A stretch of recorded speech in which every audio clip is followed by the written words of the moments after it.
트레저와 함께 달려 Ready for action, let's go 추억 건물을 찾으러 Warahmatullahi wabarakatuh. Halo semua, nama aku Galuh Divya Kirana, aku dari 11-3. Di sini aku bakalan ngejelasin tentang melawan kuasa negara kolonial.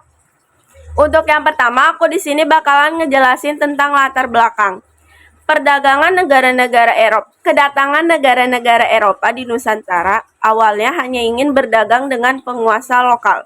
Akan tetapi setelah melihat kekayaan alam yang melimpah, muncul untuk keinginan mengkoloni. Apa awal koloni yang dilakukan untuk negara-negara Eropa? Hanya untuk memonopoli perdagangan saja. Namun, dalam perkembangannya bukan hanya dalam perdagangannya saja, melainkan hanya berbagai segi kehidupan seperti politik, ekonomi, budaya. Selanjutnya, perlawanan bangsa Indonesia terhadap kolonialisme dan imperialisme dimulai dari abad ke-16 hingga tahun 1945.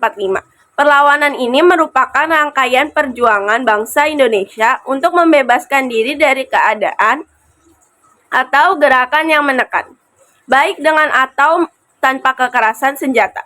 Perlawanan dapat diwujudkan dalam berbagai bentuk, mulai dari protes secara damai hingga perang bersenjata.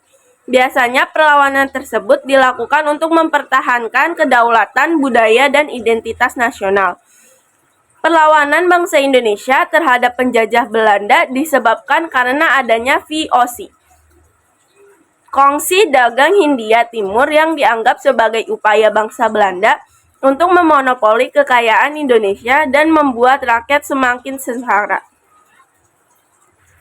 Perlawanan bangsa Indonesia terhadap penjajah Belanda memiliki ciri-ciri berikut: menggunakan perang dan senjata bersifat kedaerahan, dilakukan tidak serentak karena wilayah-wilayah Nusantara sulit dijangkau.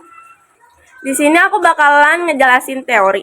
Paham tentang penguasa oleh suatu negara, bangsa terhadap daerah, wilayah lain dengan maksud memperluas wilayah. Yang kedua, hal ini dilatar belakangi oleh keinginan untuk menjadi bangsa yang terkuat, menyebarkan agama dan ideologi, dan keinginan mencari sumber kekayaan alam. Selanjutnya, di sini aku bakalan menjelaskan tentang tujuan kolonial. Dari pengertiannya, kolonialisme memiliki tujuan untuk menguasai suatu wilayah tertentu. Secara spesifik, negara yang melakukan kolonialisme bertujuan untuk mendominasikan kekuasaan dari berbagai sektor, termasuk politik, ekonomi, penduduk, hingga sumber daya alam. Nah, di sini aku bakalan ngejelasin sistem kolonialnya. Kolonialisme merupakan istilah yang berasal dari kata kolonus. Artinya adalah menguasai. Oleh sebab itu, kolonialisme dapat dimaknai sebagai suatu upaya yang dilakukan suatu negara untuk menguasai wilayah tertentu di luar negaranya.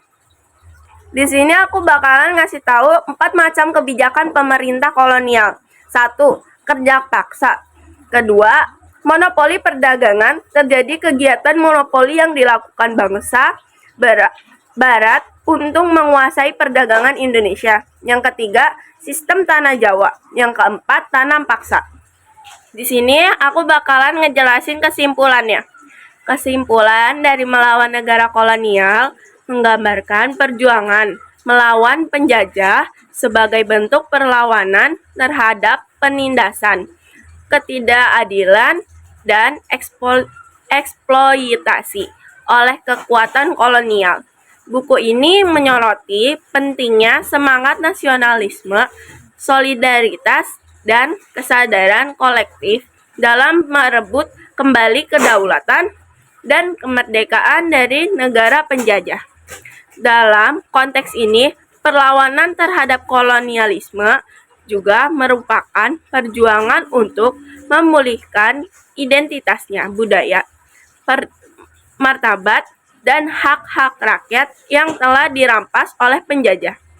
Oleh karena itu, perlawanan terhadap kolonialisme bukan hanya soal merebut kekuasaan, tetapi juga upaya membangun kembali bangsa yang merdeka dan berdaulatan.